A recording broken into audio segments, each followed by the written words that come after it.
இந்த போரை தொடர்ந்தால் அது எப்படி வேணாலும் முடியலாம், இது போர் விரிவடையக்கூடிய வாய்ப்பு இருக்கின்றதை நம்ம சொன்னோம். அப்படி தாக்குதல் நடத்தினா அந்த போர் விரிவடைவதற்கு வாய்ப்பு இருக்கிறது. அப்படி விரிவடைஞ்சிச்சுன்னா அதுக்கப்புறம் அந்த போர் நிறுத்த முடியாது. போர் நிறுத்தம் ஏற்பட்டதற்கு முக்கிய காரணம் என்னன்னா, ஈரானுக்கு ஆயுதங்களை வழங்கிய சீனாவும் வடகொரியாவும் தான். அவர்கள் கொடுத்த ஆயுதங்கள், அதனால் ஏற்பட்ட இழப்பு, இஸ்ரேலுக்கும் அமெரிக்காவிற்கு ஏற்பட்ட இழப்பு, வளைகுடாவில் உள்ள அமெரிக்காவினுடைய நட்பு நாடுகளுக்கு ஏற்பட்ட இழப்பு, இதன் காரணமாகத்தான் அவர்கள் பின்வாங்கி இருக்கிறார்கள். அமெரிக்க படையினருக்கு ஏற்பட்ட அந்த இழப்பு, அமெரிக்காவுக்கு ஏற்பட்ட செலவு, இவை அனைத்திற்கும் அமெரிக்காவில் ஏற்பட்ட மக்களிடையே ஏற்பட்ட எதிர்ப்பு, இதுவும் ஒரு முக்கிய காரணமாக நம்ம கருத வேணும். அமெரிக்க தரப்புக்கும் ஈரான் தரப்பிற்கும் இடையே பாகிஸ்தான் அரசின் முன்னிலையில் பேச்சுவார்த்தை தொடங்க இருக்கிறது.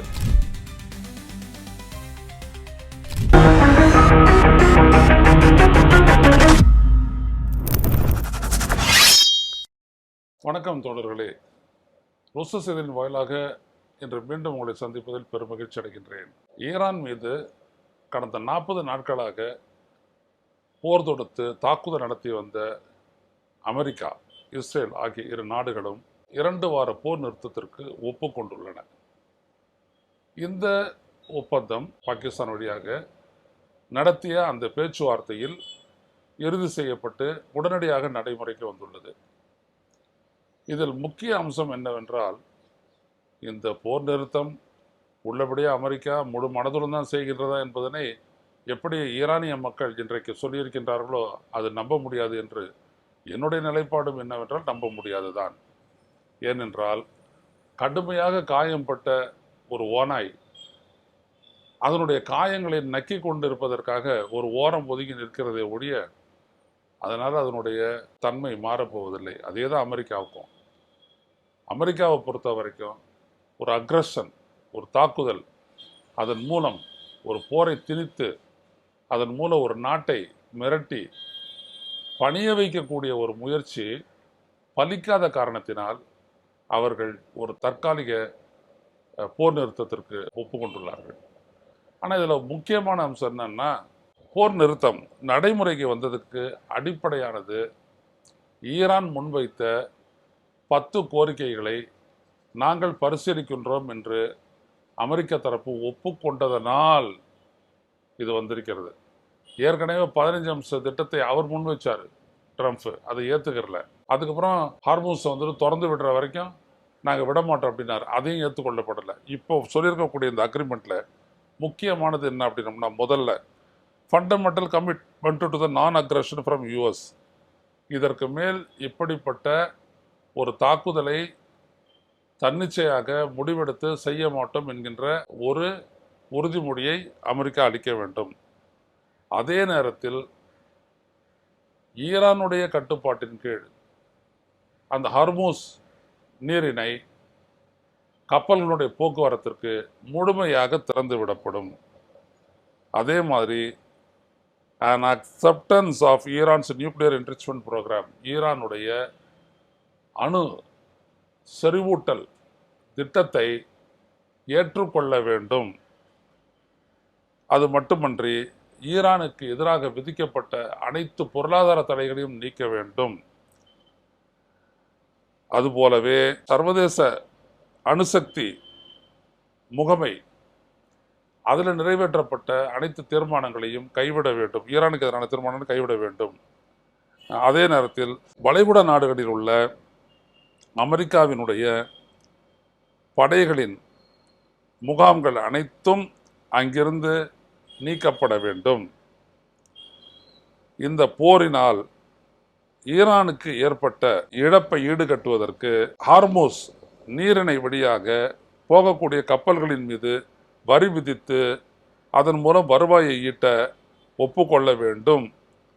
அதேபோல் முடக்கப்பட்ட ஈரானுடைய சொத்துக்கள் அனைத்தையும் விலக்கிக் கொள்ளப்பட வேண்டும்.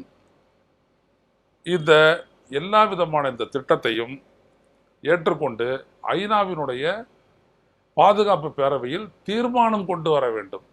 அதான் ரொம்ப முக்கியம். இது ஒரு இருதரப்பு ஒப்பந்தமா முத்தரப்பு ஒப்பந்தமா வந்துட்டு ஈரான் கொண்டு போல. நாங்கள் முன்வைக்கிற இந்த கோரிக்கையை ஏற்றுக்கொண்டதாக ஐநாவினுடைய பாதுகாப்பு பேரவையில் அமெரிக்கா தீர்மானம் கொண்டு வந்துட்டு நிறைவேற்றிட வேண்டும் சர்வதேசத்தினுடைய ஒப்புதலோட.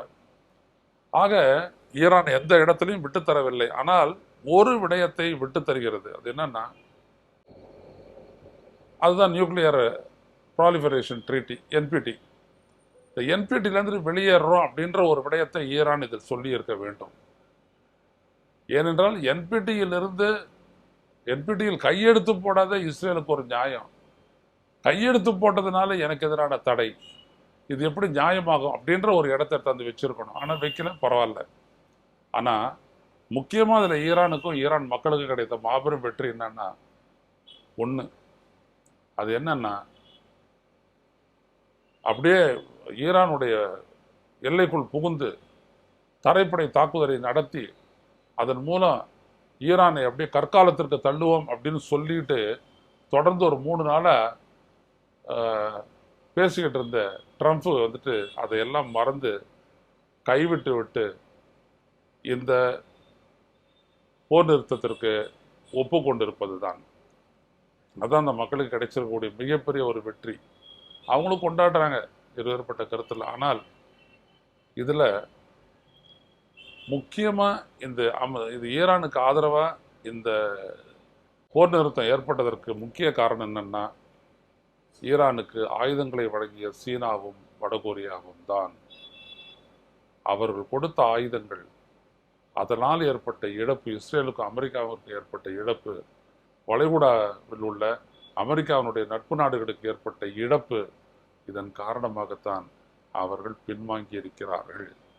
இது அமெரிக்காவை பொறுத்த வரைக்கும் ஒரு பின்வாங்கல். அது மட்டும் அல்ல, அமெரிக்க படையினருக்கு ஏற்பட்ட அந்த இழப்பு, அமெரிக்காவுக்கு ஏற்பட்ட செலவு, இவை அனைத்திற்கும் அமெரிக்காவில் ஏற்பட்ட மக்களிடையே ஏற்பட்ட எதிர்ப்பு, இதுவும் ஒரு முக்கிய காரணமாக நம்ம கருத வேணும். அதனால் லூசுத்தனமாக பேசிக்கிட்டு செஞ்சுக்கிட்டு கடைசியாக பேசுனதை நம்ம நேற்று கூட விமர்சனம் பண்ணியிருந்தோம். ஒரு நாட்டினுடைய தலைவர் பேசக்கூடிய முறையா பேச்சா அது அப்படின்லாம் சொல்லி கேட்டிருந்தோம். அப்படிப்பட்ட ட்ரம்ப் தான் நேற்று நள்ளிரவுக்கு பின்னால் இதை வந்துட்டு ஏற்றுக்கொண்டிருக்கின்றார். காரணம், இந்த போரை தொடர்ந்தால் அது எப்படி வேணாலும் முடியலாம், இது போர் விரிவடையக்கூடிய வாய்ப்பு இருக்கின்றதை நம்ம சொன்னோம். அப்படி தாக்குதல் நடத்தினா அந்த போர் விரிவடைவதற்கு வாய்ப்பு இருக்கிறது. அப்படி விரிவடைஞ்சிச்சுன்னா அதுக்கப்புறம் அந்த போர் நிறுத்த முடியாது, கையை விட்டு போய்விடும். எனவேதான் இந்த இடத்தில் அமெரிக்காவும் இஸ்ரேலும் இந்த போர் நிறுத்தத்திற்கு ஒப்புக்கொண்டுள்ளன. அதே நேரத்தில் லெபனானை நாங்கள் தொடர்ந்து தாக்குவோம் அப்படின்ட்டு அவங்க இஸ்ரேல் சொல்லிட்டு இருக்கிறாங்க. லெபனானோடையும் உள்ளடக்கியது தான் இந்த போர் நிறுத்தம்னு பாகிஸ்தான் சொல்லுது. பாகிஸ்தான் பிரதமர் ஷபாஸ் ஷெரீப் சொல்லியிருக்காரு. அதனால் அது எப்படி அவங்க நெகோஷியேட் பண்ணி முடிக்கிறாங்கன்னு தெரியல. நாளை முதல் பாகிஸ்தான் தலைநகர் இஸ்லாமாபாத்தில் அமெரிக்க தரப்புக்கும் ஈரான் தரப்பிற்கும் இடையே பாகிஸ்தான் அரசின் முன்னிலையில் பேச்சுவார்த்தை தொடங்க இருக்கிறது. அதனுடைய ஒவ்வொரு அம்சத்தையும் நாம் நெருக்கமாக கூர்ந்து கவனிப்போம். முக்கியத்துவம் வாய்ந்த ஒரு பேச்சுவார்த்தையாக அது இருக்கும். மீண்டும் சந்திப்போம் தொடர்களே. நன்றி, வணக்கம். ஊடகம் கார்ப்பரேட் அரசியல்வாதிகளின் கைப்பாவையாக அடிமைகளாக இருந்தது போதும், இனி சாட்டை எடுத்து சுழற்றும் நேரம் வந்துவிட்டது. ஊடகம் பொதுமக்களாகிய உங்களுக்காக, உங்களாலேயே இயக்கப்பட வேண்டும். ஊடக சுதந்திரத்திற்காக உங்களின் பங்களிப்பை இன்றே அளித்திடுங்கள்.